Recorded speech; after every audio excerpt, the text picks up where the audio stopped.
نبی صلی اللہ علیہ وسلم نے فرمایا کہ جمعہ تمام دنوں میں سب سے افضل ہے۔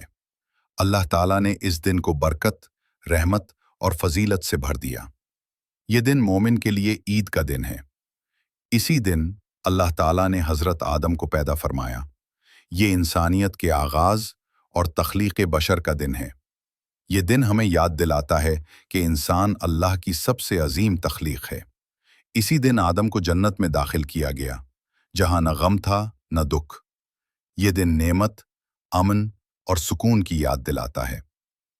اسی دن حضرت آدم کو جنت سے زمین پر اتارا گیا تاکہ آزمائش اور ذمہ داری کا سفر شروع ہو۔ یہ دن ہمیں یاد دلاتا ہے کہ دنیا امتحان کی جگہ ہے۔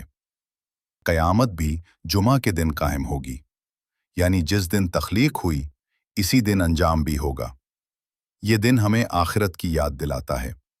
جمعہ ہمیں یاد دلاتا ہے کہ یہ دن عبادت، توبہ، درود اور دعا کا دن ہے۔ اس دن کی عبادت کا اجر کئی گنا بڑھا دیا جاتا ہے۔ یہ دن ایمان کی تجدید کا دن ہے۔ جمعہ تخلیق سے قیامت تک رحمت اور یاد دہانی کا دن ہے۔ اپنے جمعے کو عبادت، درود اور دعا سے روشن کیجیے۔